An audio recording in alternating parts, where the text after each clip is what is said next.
Hello,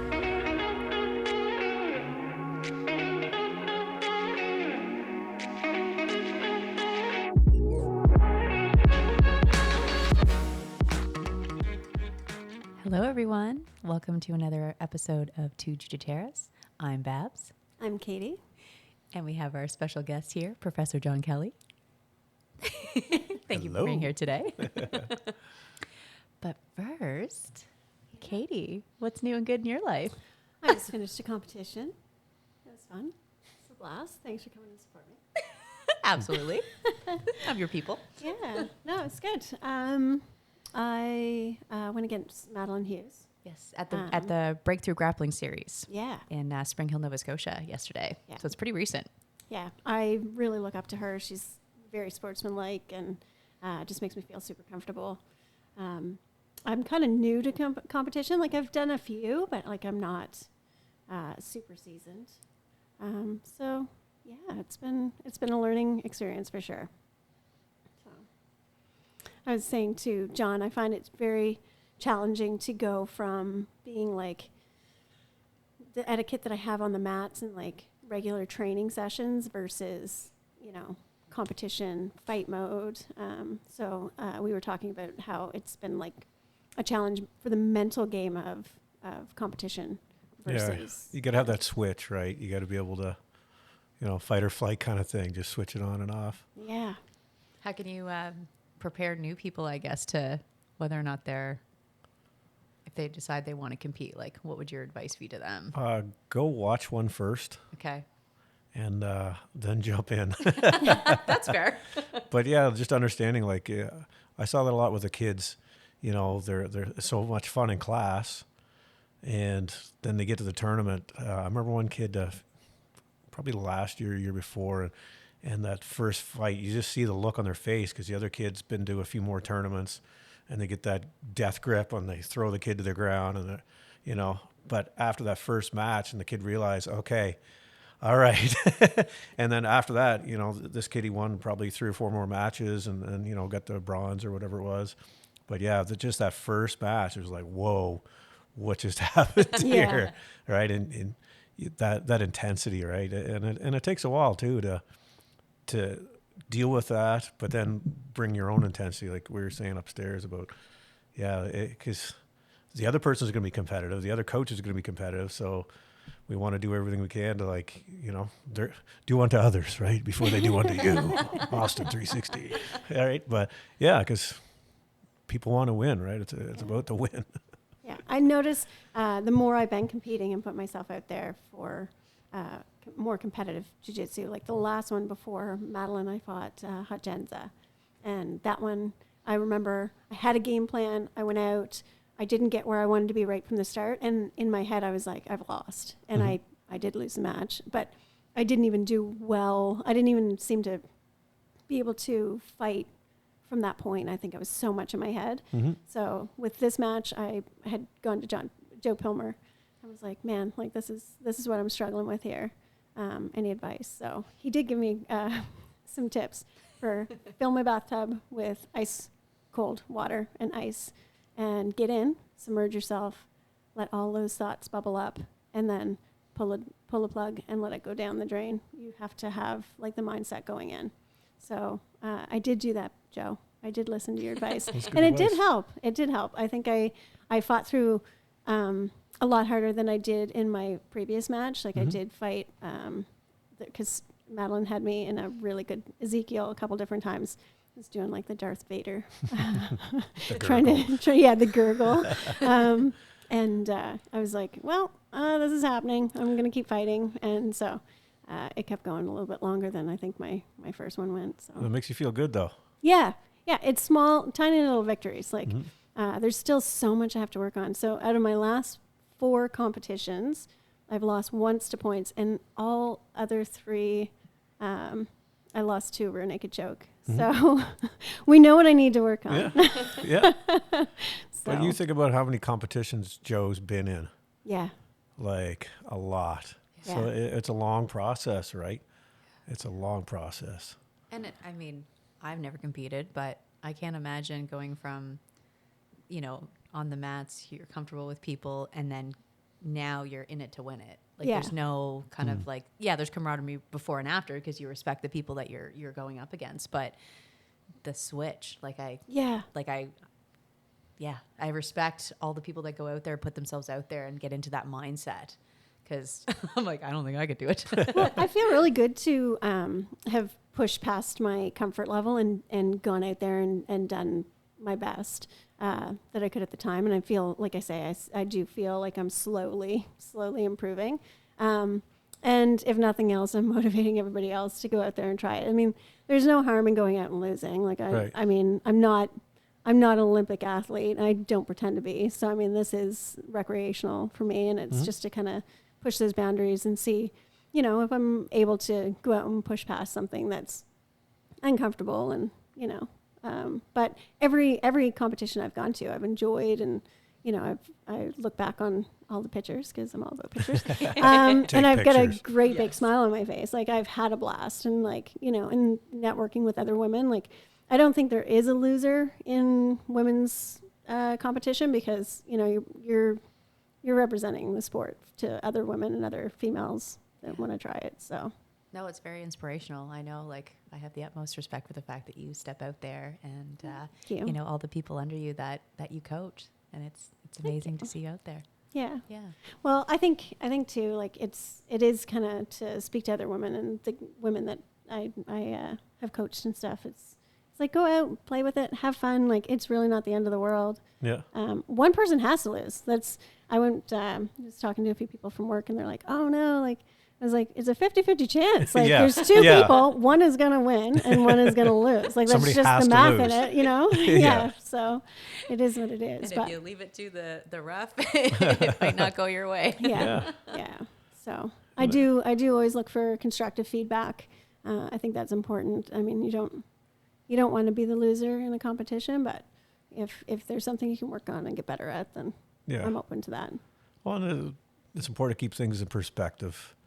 Like if these other people have a lot more mat time, and especially mat time in competition, then it's going to take a while to catch up. Like at first you just got to be competitive, and then you start to be a winner. But you got to be, first you're going to lose a bunch, then you're going to be, better and closer and scoring points or whatever it is, or getting closer to submission.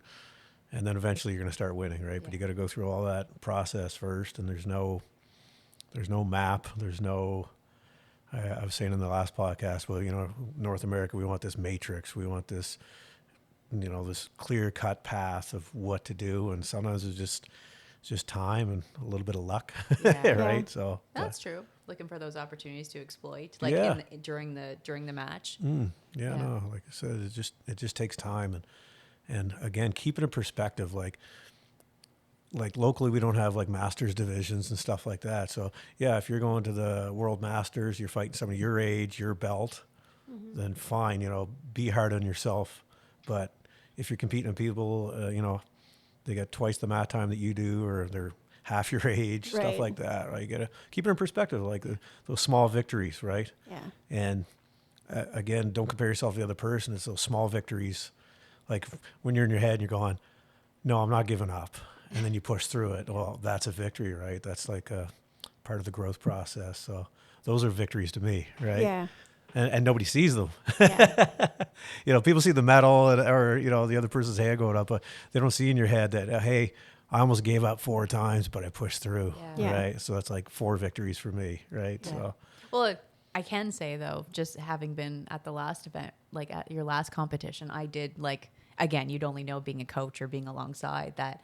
I did see those moments where she was like, oh, and then you push through. Yeah. And then you push through. Oh, and that was super cool. Like you could see the body reaction, and like, I feel Patrick beside me, like, okay. And then keep going, like get to your side, and then you're like, okay, I'm not done yet. And then you went for it. So. Well, and it was awesome. I found like a huge difference this time compared to last time, because Patrick was so quiet and I couldn't hear him in the last, what was it, breakthrough grappling event against Jiujiteiras. He was so quiet. And I remember being frustrated on the mat, like being in a bad position and thinking like, I've already ended in a spot where I feel defeated and I can't hear my coach. But they had like music playing, and he was like, off in the corner. Sorry, Patrick. I love you. But this time I was like, make sure you're loud. Like, you know, like I don't want to feel like I'm out there by myself. So it's wild how much all those things factor into like a competition, like not feeling alone, feeling like your coach is there coaching you, has your back, and, you know, because you're so in the moment and you're just like, you just, you know, you need all that other stuff happening. And the other one too, the one with Hot Genza, I remember was the first time I've ever had the experience of, like, she had like a group of people that were all there like cheering on each other, and they were all like really loud. Do you remember that? Yes, and they were all really, really loud, like, yeah. And like, you know, I remember thinking like, oh my God, like I'm going to like, she's going to walk out. There's going to be all this hype and like, rah, and then there's me. You can hear, Hey, we were cheered. yes, you were. Thank you. But I was like, you know, like that stuff all plays a role. It really kind of it's a gets in your huge head. factor. Yeah. Huge factor. No, like the coaching, the crowd, everything. And that's why, like with the kids, I hate it when the parents get right down on the mats and it's like this kid stuck in an arm bar, and probably the only reason they tapped is because there's 9 adults yelling in their face. You know, so it's true. like, no, like Yeah. get off the mats. Like, sure, when they're adults or it's a MMA fight, sure, no problem. But yeah, with the kids, like, come on, let's Give them a few minutes to breathe and actually get yeah, through like it. come on, like Yeah. they're not winning the Abu Dhabi here. Like, come on, but yeah, it does have an effect, even adults, right? So all that stuff factors in: the crowd, the coaching, the reffing, all that stuff. It's a And you can see a clear difference between like the coaches that are super clear and just like not just talking to talk, yeah, you know, talking them through the whole thing. It's like, where's there an opportunity where they needed that push, or Yeah. like, hey, you're missing this, you know, versus just like talking them through the whole match. Well, and I think it comes back to like we were talking about that process. Like the coach should be there like all along the way, because they know they can tell when you're like, you know, doubting yourself, right? Yeah. And they know what process you need. Like when I used to compete in Taekwondo, I would like to joke around and talk and just be like a jackass before the whole Chirping. thing and just talk to my friends and joke around. And then they call my name, boom, out in the mat and compete. And then my other buddy, Tim, he was the opposite. He'd go and sleep.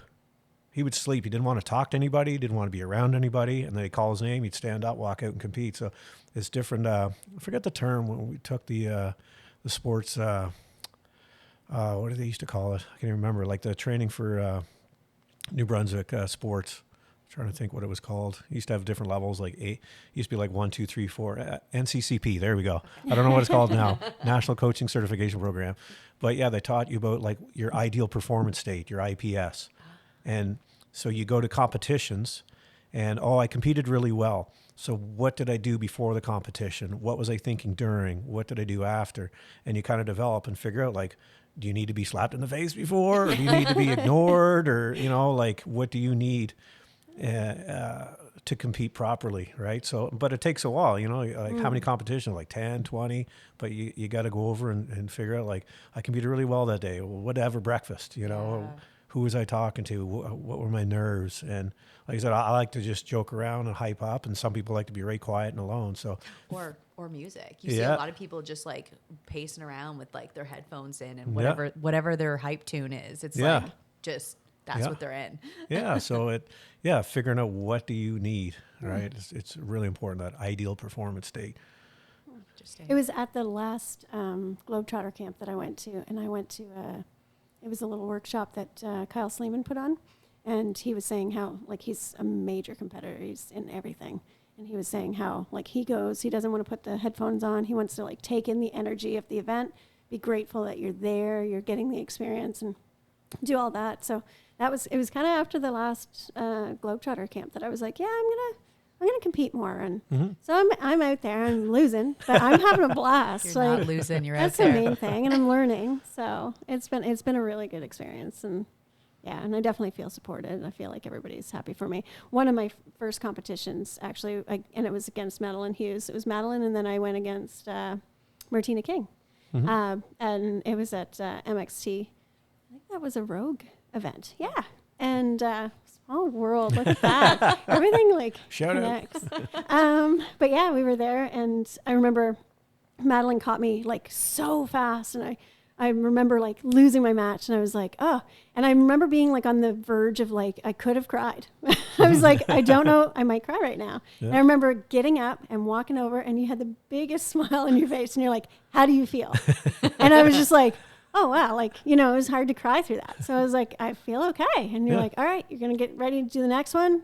And the next one I actually did really well. I think it went the full time length. I didn't get a submission, but it went the full time length. And I think I racked up points. I won the match against, but it's such a difference. Like, just, I guess, like coming back from like those losses is, and how you can react, or, because if you have a bad experience, you're probably not going to do it again. Yeah. I've had numerous losses, and I don't plan to quit. So we'll keep. Hey, me too. Keep going. Me too. Right. It's hard, right? Because again, we don't have those divisions around here, and I'm a black belt. I should beat everybody, but if you have a really young, competitive brown belt, purple belt, So again, I'm like your buddy there. I'm just happy to be there and enjoy it and experience it, and I don't have to win. Like my students win. I don't have to win. Do you notice a change in like the people coming up the ranks, getting into competitions? You see like any big like waves of like,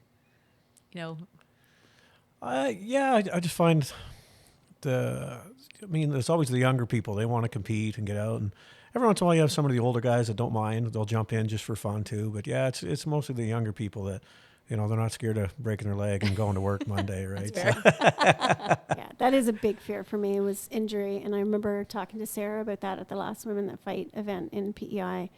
I said to her, like, that's one of the biggest things in the back of my mind when I'm going out, is like, it's like, why am I doing this? Like, if I get messed up, I want to be able to go to work the next day. And she's like, it's funny because she recommended a book that kind of added on to the stats of like, if that's your fear, if you're going into your match and fearful of injury, there's a far more likelihood of actually being injured. So Yeah. I obviously went and bought that book, and I think that helped me a little bit for this match too. So I don't know, kind of cool to, do you have any like rituals or anything that you do before competition? I try not to, because what happens if you can't do it? Because I was reading that one time, like what happens if your music doesn't work or the battery dies. So like my only ritual is just basically just chat and shoot the breeze with everybody. So I'm not, because sometimes, you're staring at their mats and you're just like, oh my God, what am I doing here? And I'm like, I'm a black belt. I should be beating everybody. And then you're like, well, no, you're 46. And then you get this 20-minute discussion with yourself, that you didn't need to have. Oh, it's so true. Yeah. So it's just, I try to distract myself, but not have anything specific that I can't do. Because yeah. Do you have any advice for like what kind of training regimen, if there's any kind of specific to people that are looking to get into competitions? Like make sure your coach is following that progress, or you have somebody like even a teammate that's always going to be there, and so you can kind of track it. I know this is old, but write down, like take notes of your training and your progress, and have goals. Okay. So like when I was competing, like, okay, well, this month or these next 2 months, either trying to add this technique to my repertoire or avoid this mistake. Okay. Right. And just so there's some kind of plan. Right. There's some kind of plan to it. And then when again, it's going to take a long time. Like, I don't know how many tournaments, but, you got to get the jitters out first. So I don't know, 2 or 3 tournaments. Okay, now you get the jitters out. Well, now you start to implement your game plan. And then you start to fix the game plan. So just like keep track of your progress. Make sure somebody's there to kind of keep you accountable too. And just keep adding tools to your game and fixing the holes. Right. And really like have a game plan. I see so many people like go to compete and it's just like, I'm going to go out and compete. And they slap and bump and they just, wherever it takes them, right? And next thing they're on bottom side control and it's like, oh, well, now. And just have a game plan, right? If you don't like to pass guard, then you better pull guard, right? If you want to be on top, well, then you have to work takedowns or pull guard and be good at sweeping. Mm-hmm. So I had a chart the other day at the gym, and it's kind of like you got to figure out where you want to be and how you're going to get there, right? Sometimes you got to work forwards, sometimes you got to work backwards, but we always end with a submission, Right. but it's like, okay, if I can just get to half guard, I'm going to win. Well, okay, well, how are you going to get there? Are you going to, get a takedown and then pass to half, or you're going to land in half guard from your takedown, or you're going to pull guard and sweep into half guard? Like, where, how are you going to get to where you need to be? Right. All right. And just basically building off that game plan and adjusting, like if this doesn't work, okay, add this, right? And, if that doesn't work, or there's a mistake, where's my next step? So, and you just keep going. Like if you watch the high level competitors, they, if they're a guard player, they're not going to fight for the takedown. They're a pull guard, get right to where they want to be and go to work. Right. And, or if they do like to be on top, they're going to fight for the takedown. It might take a while, but they're not going to just go, oh, well, I'm just going to put myself in a bad spot. Like some matches are kind of boring because they want to be on top. So they're going to fight for the takedown, and it might never even get to the ground. Right. Where somebody that's not seasoned, like, just want to get something going here, Right. like take that risk and pull guard, and they don't want to be there. Right. So like have a game plan and stick to it and keep building on it. Right. Yeah. One of my biggest fears was the stand-up portion. So, it's just wild how much people can inspire you. So that women that fight, in speaking with Sarah, and it's wild because she's added those goals onto her. Like she came up to us at the start of her at breakthrough and said how she hold me accountable. I want to make sure I'm changing levels and I'm doing this. So she's got certain goals that she's working on. She's a high level competitor, and has these goals. And then when you say about having a game plan, it's at one of the other Globetrotter camps. It was Samantha Courier, and she's geeked out to the point where she's actually got a flow chart of what her takedown is, where she ends, in what position, and branches off to all the different submissions from there that she can go after. And then if you end up in a position that you don't want, that flow chart's in the back of her head. Well, I'll go to here and get here, and then this is what I'm going to attack. And it's just like, wow, it's just another species. Yeah. Yeah. Those fighters are advanced. But then how do you I'm learn? like, Well, and you hear people say, oh, you're like 3 steps ahead of me. And it's like, well, no, it's just that if I do A, I know you can either only do B or C. yeah, So it's pretty easy to figure out. So then you do B, okay, boom. And now I know when we're in this position, you can only do E and F. yeah, Right. So it's not that I'm 3 moves ahead. It's the fact that there's only so many things you can do from certain spots, I do a Soto Gary. Well, I'm probably going to land in side control on top. Right. So I know I'm not going to land in mount probably, right, or land in half guard. I'm probably going to land in side control. So it's pretty easy to think a little bit ahead, right, of what you're going to do. This is not when I'm 3 moves ahead. It's just there's only so many options for you to do. So it's yeah. I can see that progression. It's just under the stress of competition. That's where I'm Yeah. I kind of choke. Because you know your stuff. You do. Yeah, I feel I'm a pretty technical Absolutely. jiu-jitsu person, but it's just wild. I'm not with more experience maybe I will. Yeah. That's Maybe all I'll it get is. better. That's all it is. Yeah. It's like when I came up, there weren't a whole lot of competitions. And you would go and you're a white belt. We're all white belts because nobody could promote us. And then you're fighting a guy that's a black belt in judo.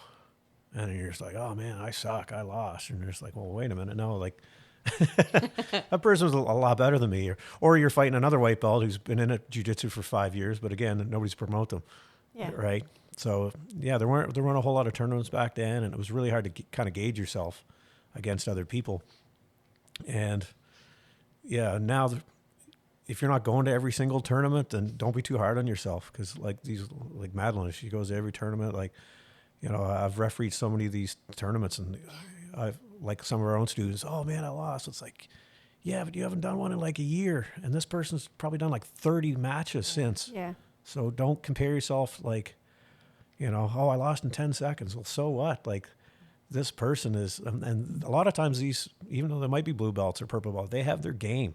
Yeah. They just, if I can just get butterfly guard, if I can just get the takedown, I'm going to win. And that's I was saying about like that decision where, I'm just kind of not bored, but it's like, I just want to do something, right? And they risk and make a mistake, right? And that's one thing that I struggle with a lot. I was saying the last tournament, I was so focused on that first match, and I didn't go, oh well, I'm just gonna do something. And I won the match, and I was happy.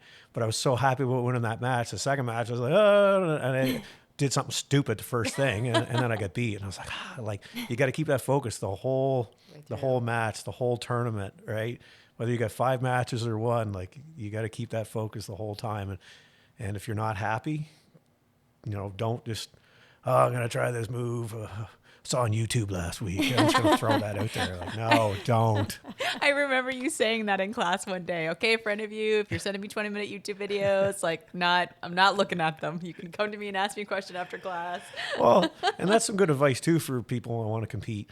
Like in the beginning, you usually copy, right? So like find a high level competitor that's maybe your body type or your game that you kind of like and kind of copy and steal some of their moves and then build off of that after, like you're not going to watch Buchecha, this, giant man that likes to pass guard and do takedowns and I saw this Buchecha move and I want to do it. It's like, well, I'm sorry, but you can't, or that's not your style. Right.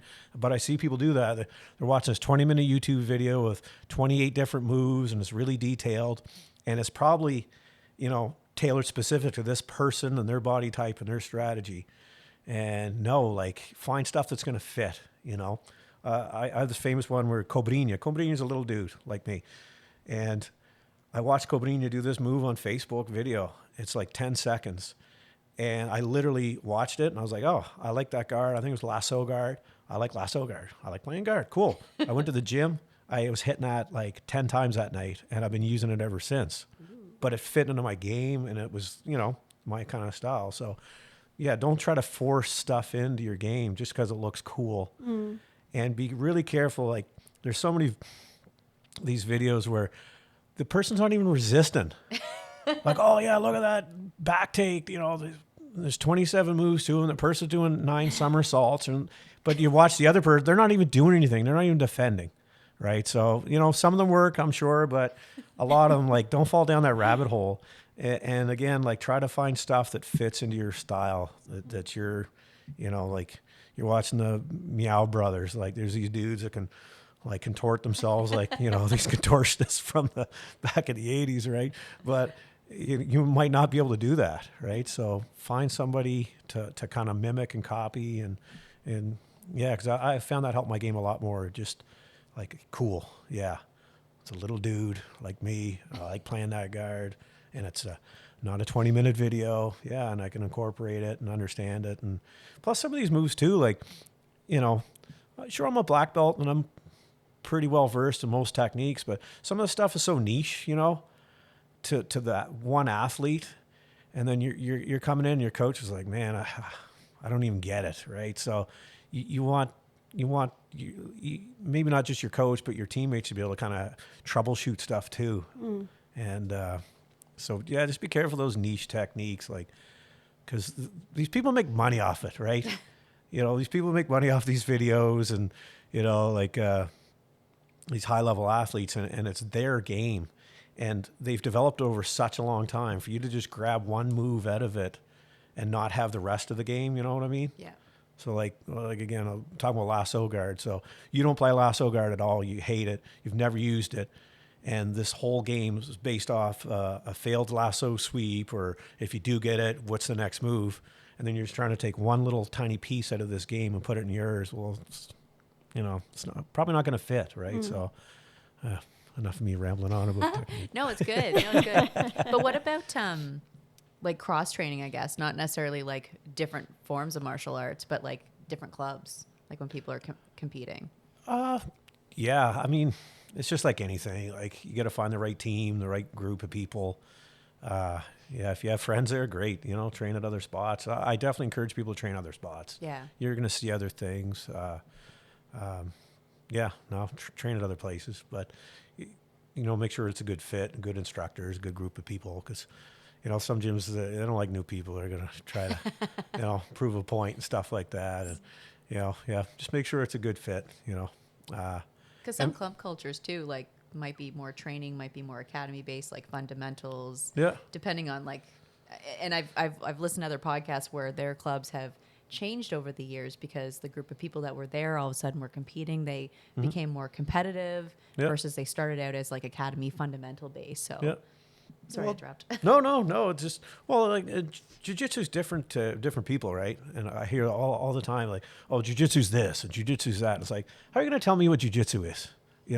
Like some gyms, like the Valente brothers in Florida, like jiu-jitsu is self-defense. That is it. They don't compete. It's about self-defense, right? And then you go to like Atos, it's just competition, right? And then some gyms, jiu-jitsu is a part of MMA, right? So they're focused on that. Some gyms just like no-gi. Some gyms like gi. Like, jiu-jitsu is different to everybody. So, yeah, like if you're a gi competitor, then try to find a gym that's a gi competitive, right? So, yeah. I think what I like about training at other gyms and checking out like Globetrotter camps or the Gracie Survival Tactics and stuff is just these little takeaways that you get from different instructors have different like mythology and different tactics, different little cues that they use for their warm-ups and all these different, or their moves and all this stuff. And you're able to like just kind of add that in where like some of it doesn't appeal to me. And then the parts that I'm like, ooh, I like that. Yeah. And you kind of keep that and then you can share that with your students. And then it's just, I think that's how it all evolves. Yeah. And begins to like see it different. Like you start to see things get like a different take on it. Yeah. Oh, for sure. Yeah. Well, I mean, Women That Fight. I mean, just our little seminar that we did. I shouldn't say little, it was huge, but just the couple of takeaways that I found and you found and incorporated them back into class. Like it was like, the fun. Break fall. Just like just a simple technique of like tucking forward a little bit. Yeah. Right. It's like we always like tuck your chin, but it's like he mentioned like to tip forward at the waist. Like I'm like, oh yeah. And it's always so simple. Yeah, it is really simple things that you're just like, oh, that makes so much much sense. But you can't come up with it on your own. No. Yeah, you kind of have those moments where you're like, oh, I feel stupid. Yeah. It's humbling. I mean, I'm totally humbling every time I go to class. Yeah, it's cool. I think it's neat. That's what I love, doing the jiu-jitsu camps and stuff. It's just kind of cool to be like immersed into all this knowledge. Like some people, obviously have different areas where they're better at this and better at that or what have you. But yeah, you kind of get the best of their best. Yeah. Well, that's what's hard with like, you have, one instructor or whatever. Like I can teach a vast array of stuff, but I'm really good at what I'm good at. Right. So that's why it's good to get out with other like-minded people that, they can show different perspectives and stuff. It's really, because, your students are going to have the same mistakes you have, right, as a teacher. So it's good for them to train at other places and other groups and, just make sure they don't have ringworm. Okay. Check the gym out. Yes. And sometimes check out the affiliations because we're talking about lineage and stuff. I remember a friend of mine, he was going to another gym up in, I don't know, it was Montreal or Toronto and called. And, oh, yeah, sure, you can do a pop in. And then, well, what's your affiliation? It's like, oh, this one. Like, oh, no, you can't. Bye, click. Yeah, because there was some bad blood there. Yeah, well, this coach probably slapped that coach back in Brazil 20 years ago. So, luckily MXD, we're neutral. Nobody's mad at us. There's, Max hasn't slapped anybody that I know of. So,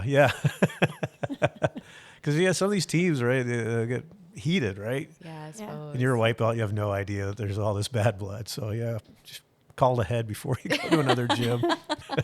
Or ask your coach before you go. So. And I think most places have like their websites with their like pop in and their prices and how to contact them, Instagram, like, all those things, which is really cool because I mean, our clubs, we get people traveling from out of town, they're in for business or they're, moving on to the next city. And it's really cool to see them come in and get that experience. Yeah, it's fun. Yeah. It's a lot of fun. What they bring to the table too. So,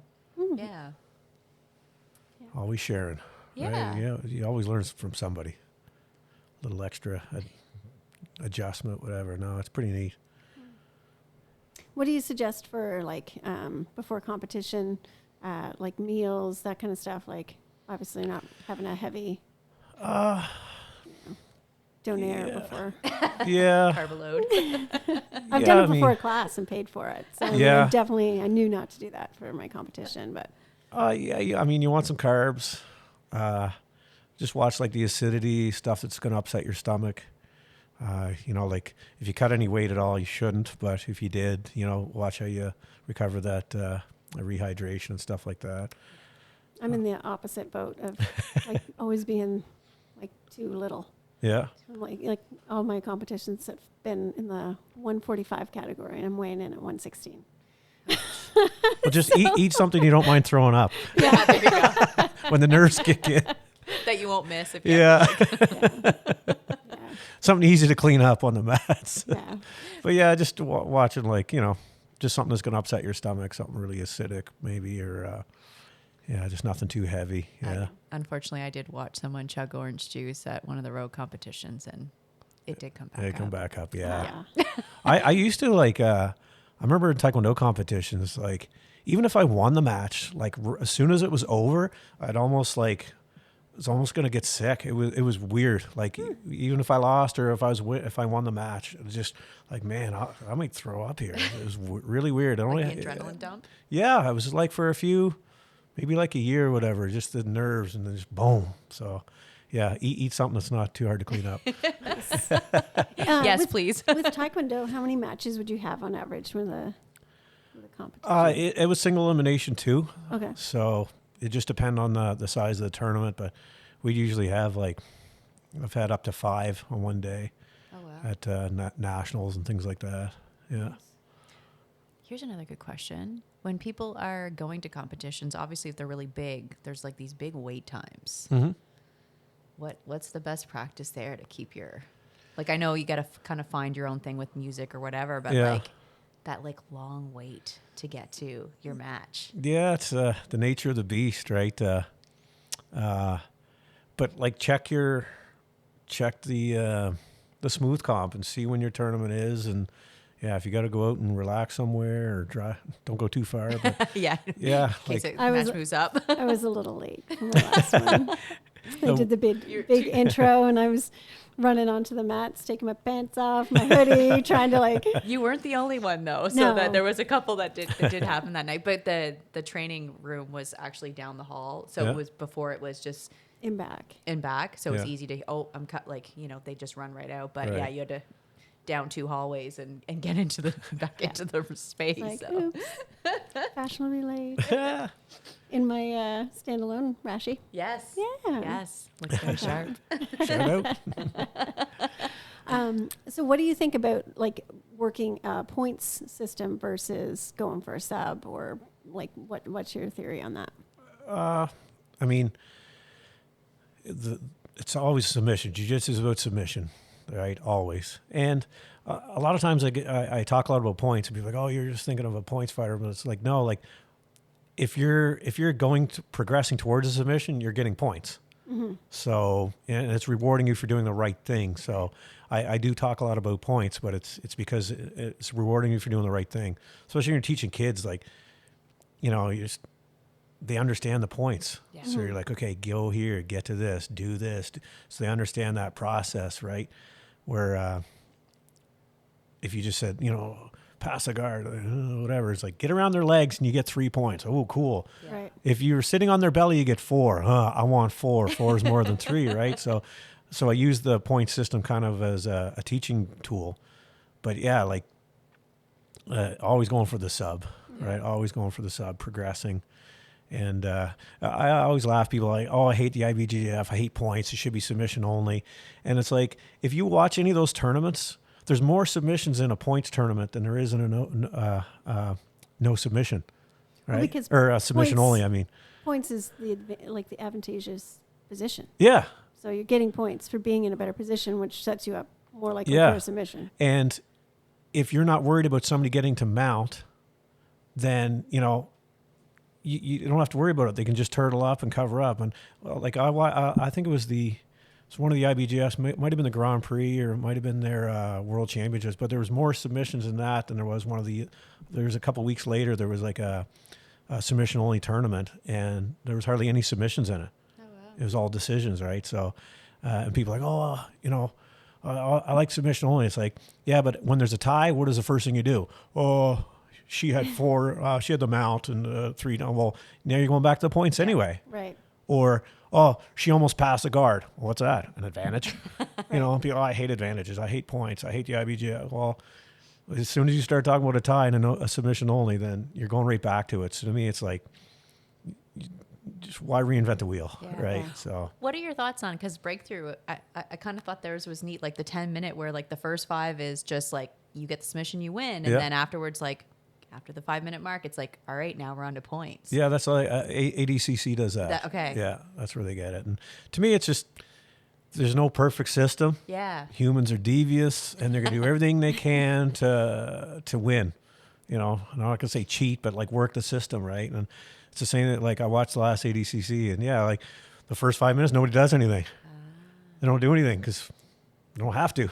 Right. Save their energy, right? Or like if it's somebody that knows they can get to the submission, if they get to that certain spot, they'll go for it or push it, or if they know they got a better gas tank, they'll push. But like they'll just wait, and then the people go, oh, that's boring. Well, that's just no matter what rule set you come up with, there's going to be. It's going to go back to points. Yeah, well, and people are going to play the system. Yeah. There's no perfect system at all. So, I just go and fight. It's just like, do you like gi or no gi? It's like, do you like your mom or your dad better? Like, no, like pick a side. But there is a huge like. You see these like. Yeah. I personally like gi. What's that? I like gi. Yeah. I like gi because there's so much more to it. Like I think no gi, like, I mean, I love both, but I love with the gi. There's so many additional techniques that you get to learn. Like, but to me, it's like no debate. Like you prefer gi, cool. Yeah. I'm not going to argue, but that's what we do now. I don't care what it is now in society. It's just we're going to argue. Yeah. There's black and there's white, and that's it. It's like no, like why can't people just have opinions? Yeah. And like me, I was saying earlier in the other one about American Jiu-Jitsu and, it's Brazilian Jiu-Jitsu and it's Jiu-Jitsu. Like, or it's gi, it's no gi, this is better. No, like, to me, it's all Jiu-Jitsu. Like Friday, I was rolling the gi, and then you want to do a no gi roll. No problem. I take my top off and I go. Like, it's all Jiu-Jitsu to me. Yeah. Everybody's preparing for the gi tournament on the 28th, and I'm that. I was gonna say a-hole. That's like, can you take your gi top off? I've got a super fight, no gi. Yeah, but to me, it's like, that's jiu-jitsu. But it is good for both. I mean, I just think about it for myself from like a perspective of like self-defense, because that's one of the reasons why I do jiu-jitsu. Well, you might be lucky to have some not lapels, but things to grab like a gi. Yeah. But you might not. Yeah. I'm glad you brought that back up with the self-defense, because I do think of jiu-jitsu as such a good method of self-defense. Like these 10, like a hour-long self-defense course that, I don't want to put it on women, but that women go to, and they're like, all right, now I'm prepared. And it's like, you're never going to, under pressure, you're not going to think of what you're supposed to do in that situation. You need to continually train. Yeah. And so I think jiu-jitsu is one of the best things for that, because when I remember saying one of our first podcasts, like when I first was trying to decide, I want to do something, what do I want to do for martial art? It was like, if I'm knocked down and I'm on the ground, I want to be able to survive there. Yeah. And I think jiu-jitsu is that thing. If you're standing and you have an opportunity to disengage and get out of there, that's obviously what I would encourage anyone in a self-defense situation to do. But if someone's already knocked you down and you're on the ground and you have to defend yourself, that's why I think of jiu-jitsu. And I just think like it's somewhat of a disservice for like these self-defense programs that are just like a one and done, and people are going out there with the idea that they're prepared. And it's like, you are so not. No. And it's not in a demeaning manner. It's just like it's really not okay to like promote that and think that that's going to be. Yeah, it's hard because some of the gyms will put those on hoping that the women will continue to train, right? But it's these ones that are like, I took a self-defense course, I'm good. I was like, no, like. And I taught one a long time ago at the original MXT, and I remember like telling the ladies like I'm a black belt in jiu-jitsu, and I'm still careful uptown, So like you can't just come in and go, yeah, we're here for an hour and a half, a couple times, over the next 6 weeks. Like, no, you have to continually train. Yeah. Create that muscle memory. I remember saying before, like it was like with the arm drag.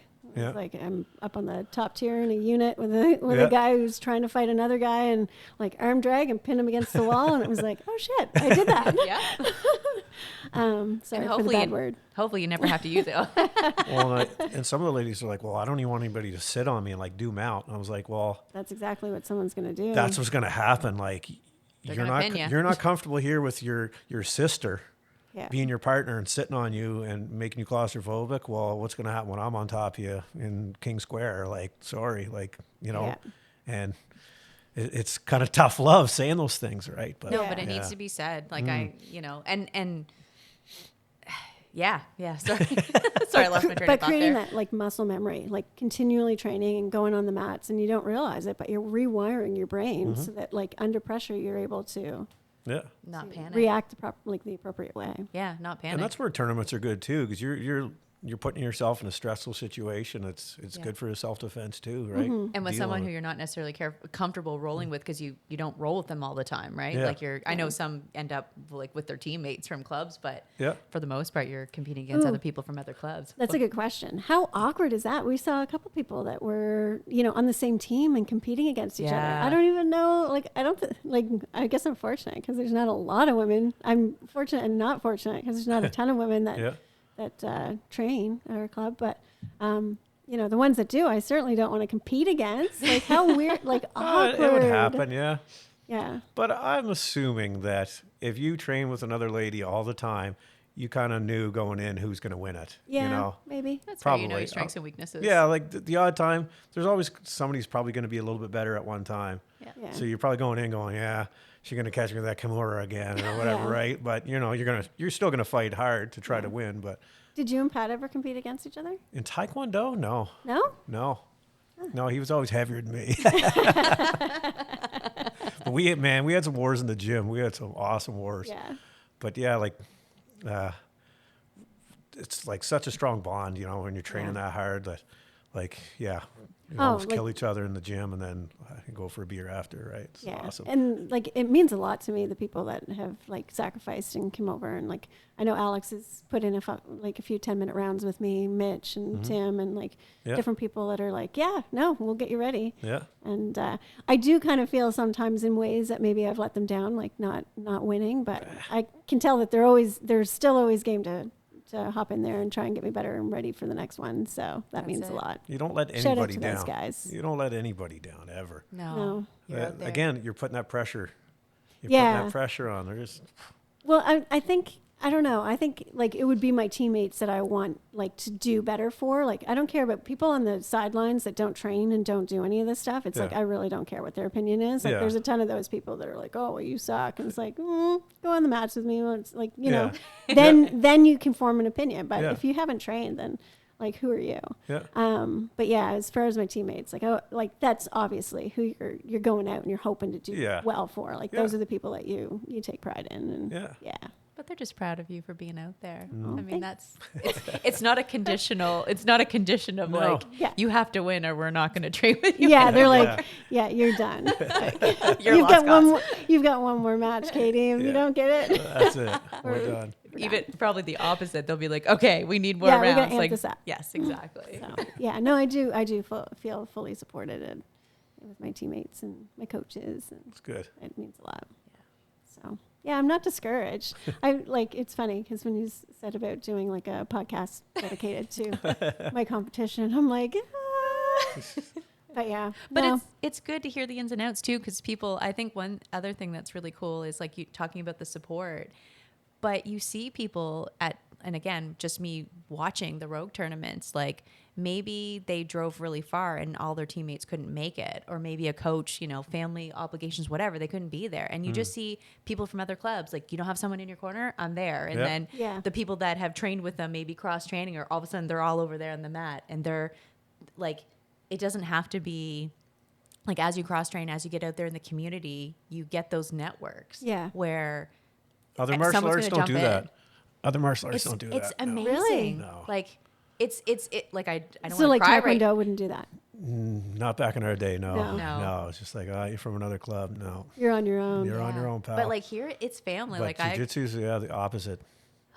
like I just sitting back watching, I'm like, hey, I don't want to be that person blubbering, but like that's beautiful. You know what I mean? Yeah. Like, just Like I remember one of the competitions I went to, Dana had one up in Fredericton, and I went against John Gale. It was phenomenal.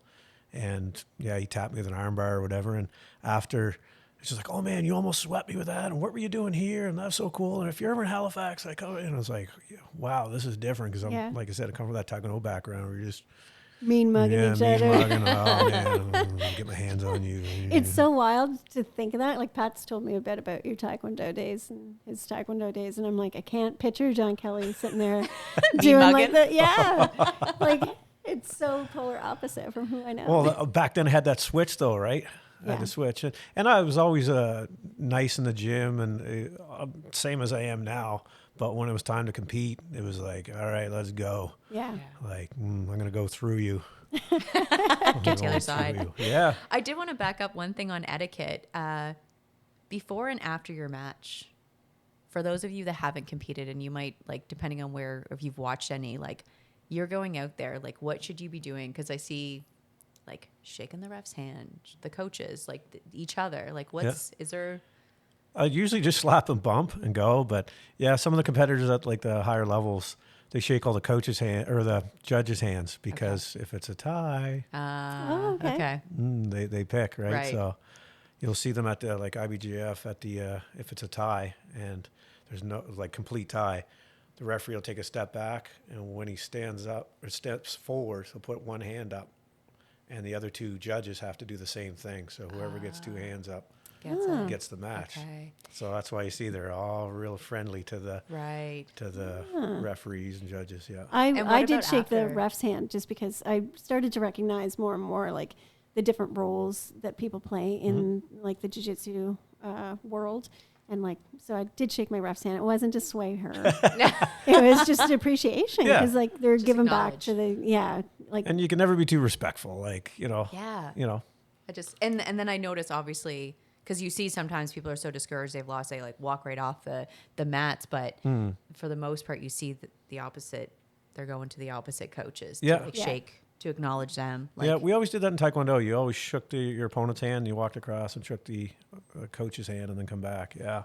But I see a lot of them do that now in Jiu-Jitsu too. Yeah. So I don't know if that's where that came from. Official or just, but it's a nice, nice. Like, cause it's, I like that. Again, like fostering that like family community where it's like, good to see you out. You know, it's, yeah.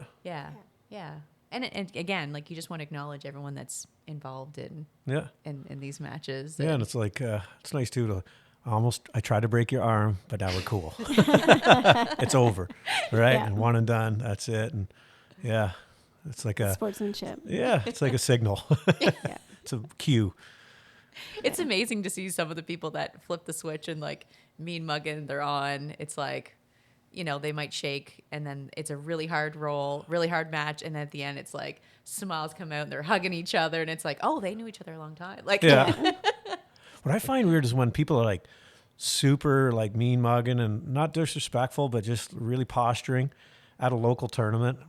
And it's like, wow, like this isn't ADCC. This isn't the IBJJF Worlds. Like if you win this, you're not going anywhere. Yeah. You're not getting sponsored. Like I don't know, it blows my mind how people can get so into it. Yeah. Well, yeah, especially when people start chirping on the sidelines. It's like the last tournament, last Rogue, there was a guy like I was refereeing and he said something to me and it was just like, are you kidding me? Like wasn't disrespectful to me, but I was just kind of, wow, like, no, this isn't like, and you're not somebody who's gone away. Like I could see if somebody was going away and competing in Toronto and New York and all over the world. And then they come back and they, you know, like I would understand why they would be that arrogant or I don't know, but yeah, it's just somebody that's a local competitor. It's kind of weird that people gets that, you know, I know it just blows my mind. It's like, buddy, like you just won a medal from Pakistan. So calm down. It's okay. It's okay. You know, and you see the polar differences because like it was my first time scorekeeping and I think I forgot to, or I awarded the points to the wrong person. And the coach came up and was very polite with me and just said, Yes. that's on the wrong one. And I was like, oh, thank you. Yeah. You know, so I mean, it's just sportsmanlike conduct, I think, is really important and It key. is. Like I have no interest in going out and grappling with somebody and, you know, and having them like be mean or nasty. Well, who's like, talking about that? About like it's such a relationship where you're putting your life in somebody's hands. Right. I don't know who I was talking to about this, but like, yeah, like there's such a connection there because you're literally like, you're trying to hurt each other. You're literally trying to kill somebody, Yeah. right? You know, if you were strangling somebody, you kill them, right? And you just slap and bump, almost kill somebody and then slap and bump and you're done. Like like it's I don't know. It's just this trusting someone to trust. respect the Yeah, tap, yeah. you know, and know that, you know, like, all right, they're going to try to kill me, but when I tap, they're going to let it go. Yeah, like that's a huge trust. So that's why it's important. We were talking about that etiquette and new people coming in, so they know like what that expectation is, and yeah, like some of these unwritten rules. Like, come on, you know. I forget who it is that Patrick had mentioned before that like is into all kinds of crystals, and he talks about like there's certain people that has a bad energy, and he won't roll with them. Oh, really? And I mean, like we can make it as woo as we want, but it's true. It's if true. you're with someone and you don't have a good vibe from them, Yeah. you know, like you're not going to want to roll with someone that you can't like trust in that Yeah. situation. Yeah. Oh, I wish I could remember who that is. What would you do but in competition mode? Oh, In you have no competition? choice. Yeah. You have no Like choice. Yeah. it's- Yeah, I think that's why it's such a degree, like such a higher level of jiu-jitsu is like, you know, you can go in and you can do flow rolls only. You can go in, you can just watch your class, you can whatever. But when you go to competition, you don't get to pick who you're. No. Yeah, which is why I was really grateful too. I mean, I really admire Madeline, and I think she's just awesome all around. But it's super fun to compete against someone who you know is very worthy of being there and has like a background in competition, but is just such a good human. Like, Yeah. she's got a good vibe. Vibe Yeah, check. It's really cool to see the talent, the switching, right? Because it does. Whether you excel at it or not, that switch of okay, Yeah. it's game time now. And the Like, same it's with not- Abby Steele, because I had never met Abby in person, but she had this like persona, like everybody knew her as being such a sweet person. And like I met her and it was like, yeah, she totally is that person. So if you're the person screaming in a local tournament and being an idiot on the mats, it's going to follow you. Like there's going to be people that are like, yeah, I don't want anything to do with that. Yeah, I that's would true. think. Or you could get banned. Or maybe those same Yeah. people like attracts like. So Yeah. Yeah. But it's like anything, like any job, any part of society, there's always a few Bad players. Outliers. bad players. Like I remember there's a mother like chirping me when I was reffing her kid one time. Like, you kidding me, man? Like, yeah. because your kid didn't get the points you thought. Like, when'd you take your course? You know? I think she had a baby in one Certified arm. here. I was like, oh, are you kidding me? Like, Wow. calm down. It's local. I'm not trying to be disrespectful, but it's a local tournament. Yeah. You know. Yeah. It's Check not. yourself. Yes. Yeah.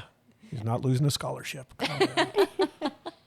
It is amazing what you do see out there. Thankfully, again, it's not the norm. It's Yeah. not the it's like the 1%, but it's the ones sometimes that can have an impact on you, and that people that aren't or thinking about competing, Yeah. that might intimidate them or scare them away. But just know it's like the 1%, and most places, like organizations, won't tolerate it. Yeah. I know Rogue won't. If you're chirping and you're being disrespectful, like you may get banned, and there have been people that have been banned from it. So Yeah. Rightfully so. yes. And it sucks though, because you could have like 200 competitors all happy and giving you compliments, but you'll just remember that one person complaining. All right, you know, It's that true. one person complaining to me. It's like, would you stop? And I'll fixate on it forever. It's like, I can't believe that lady was screaming at me, man. Yeah. Like, Well, it makes you second guess yourself. I've had conversations with Josh, with Chris, with like Alex, many of the people after the fact of like, oh man, like yeah, because there was some chirping going on. Yeah. Like, no, like you did the right thing. Like Yeah. you know, or also you're allowed to make mistakes. yeah, Right? Yeah. No one's going to be perfect, Yeah. and no one's expecting you to. Like you said, we're not winning like these Yeah. big prizes of like 5,000 and up. Like you're winning a medal, yeah, some bragging rights, some pictures. Yeah. Like it's great. You want to, obviously you want to win, but yeah, not at the cost of tearing other people down. yeah. Calm down. You're in your pajamas or your underwear if you're doing no-gi. Calm down. Are you planning to compete at the next Rogue? I might jump in. Yeah. You know, it's hard though, because I want to referee and I want to compete, but you know, it's hard. It's really hard. And then you're coaching and and then, You're it's switching hats. yeah, switching roles. And to me, like I competed so much in Taekwondo, I had that switch and now it's kind of gone. So I don't know, just not wasting my time or other people's time, but you know, get on the mat. Sometimes it's just, I might as well just referee and coach and stuff like that. And get my energy where it's needed, you know, because to take away from the tournament so I can compete. Yeah. I don't know. We'll see. Yeah. It's funny because Patrick hasn't had any interest in competing. And then last night he was actually like, maybe I'll get back in there. They've got a master's category for judo. Oh, nice. So I think that's where he'd probably jump in if he was going to. But he's an amazing coach. And I like having him in my corner. And it's a good time. You get to teach the women's class one time. What's that? He did. He's the only male instructor. So I got stuck in Fredericton with a bunch of people doing a transport, and I couldn't get back into town in time. Or normally I'd have my co-teacher, Amanda, step in. She was tied up, so she couldn't be there. And I was like, I'm not going to tell them last minute that I can't get to class. So I was like, all right, Coach Foley, can you let's do it. Can you step in for other Coach Foley? He did wonderful. Yeah. Yeah, he was fun. That's awesome. He knows his stuff, so. Yes, he does. Yeah. I'm not big on, like, it is a women's only program, so I wanted women's only. Yeah. So that was the only exception I was willing to make, was just if it's going to be canceled or have to have him step in. I was like, all right, I suppose. But I'm a big advocate of women's only should be taught by a woman. Mm-hmm. No, absolutely. Oh yeah, that's fair. 100%. Yeah. If available, you're lucky to have a club where you have a higher belt, like a higher female belt, to be able to facilitate the class, right? Like we're very fortunate to have you. So thank you. And I also think too, another thing, speaking from seeing the brackets and stuff, like growing the female numbers, and you know, if they're like, if you're sitting on the sidelines, like jump in, because the more the brackets are built, the bigger they get, the more you see different people from different clubs, you know, the better the competition, where you may not be up against your peers, like at your club. Mm-hmm. Yeah. Right. Cause that's a big one too. So yeah. And it's always nice to compare yourself to someone from another club. I know when Pat and I think we went on our honeymoon and we dropped into the Gracie gym in California, and I was with a purple belt from their gym. And it's nice to gauge your, you know, like, am I, you know, you never know, like, if your rank is like comparable to other places, and you're like, I'm holding my own. I'm good here. I'm good here. Like, and that's it, awesome. Right? As long as I'm holding my own. Yeah. Yeah. I'm not better. I'm not worse. Yeah. Cool. Things to look forward to someday. Yeah. It's always a blast to go and like see other people and network within the jiu-jitsu community. Yeah. So good times. Good times. Yeah. So maybe in January I'll get back out there. Nice. Yeah. All right. I can't make the next one. I've got a music concert that was canceled from last year that prevents me from going to the next Rogue tournament. But January I'll be out there. And there's always, like, of all the different organizations that put on competitions, contests, social media stuff, you know, so if, like, money's a thing, you know, getting your name out there, you know, trying to win, you know, free registration, things of that nature. So, I mean, there's ways to go about it. I mean, groups go up, you know, carpooling, all of those kinds of things. So, you know, trying to reduce those barriers to getting you at those competitions is Good stuff. Yeah, I love it.